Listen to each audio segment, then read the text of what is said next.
तूने पाया क्या हमारा दिल तोड़ के, चले आते थे बुलाने पे ही दौड़ के। तूने पाया क्या हमारा दिल तोड़ के, चले आते थे बुलाने पे ही दौड़ के। चले आते थे बुलाने पे ही दौड़ के। फिर गए मुँह हमसे क्यों मोड़ के, गए मुँह हमसे क्यों मोड़ के। गए आखिरी निशानी जो तू छोड़ के। अब सोता हूँ दुपट्टा तेरा ओढ़ के। जुदाई तेरी जान ले गई, जुदाई तेरी जान ले गई। तुझे देखता हूँ साथ किसी और के, देखता हूँ साथ किसी और के। याद आती है पुराने उस दौर के। अब सोता हूँ दुपट्टा तेरा ओढ़ के। जुदाई तेरी जान ले गई, जुदाई तेरी जान ले गई। जब देखता हूँ साथ किसी और के।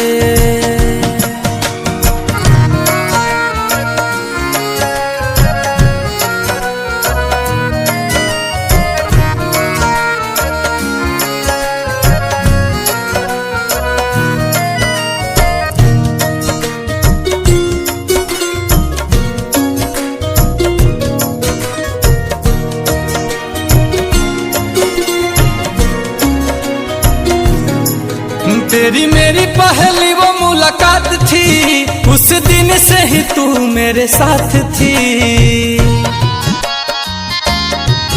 तेरी मेरी पहली वो मुलाकात थी, उस दिन से ही तू मेरे साथ थी। उस दिन से ही तू मेरे साथ थी।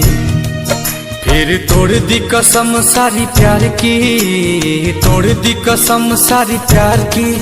तुझे हुई ना फिकर तेरे यार की। अब हद हो गई है इंतजार की। जुदाई तेरी जान ले गई, जुदाई तेरी जान ले गई।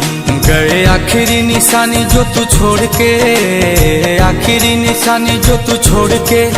फिर गए क्यों हमसे मुंह मोड़ के। अब सोता हूँ दुपट्टा वहीं ओढ़ के। जुदाई तेरी जान ले गई, जुदाई तेरी जान ले गई। जब देखता हूँ साथ किसी और के।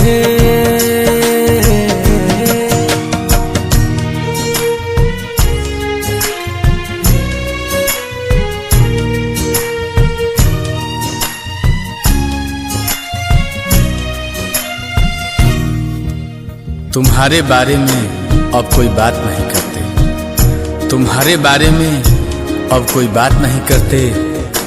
तुम्हें सोचकर अपना वक्त बर्बाद नहीं करते। पर जरा सा भी भूला नहीं हूँ तुम्हें, पर जरा सा भी भूला नहीं हूँ तुम्हें।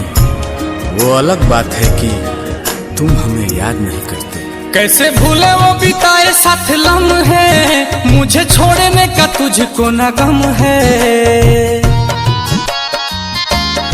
ओ कैसे भूले वो बिताए साथ लम्हे, मुझे छोड़ने का तुझको न गम है। मुझे छोड़ने का तुझको न गम है। दिया दिल को जो तुमने जख्म है, दिल को जो तुमने जख्म है। नील कमल का टूटा भरम है।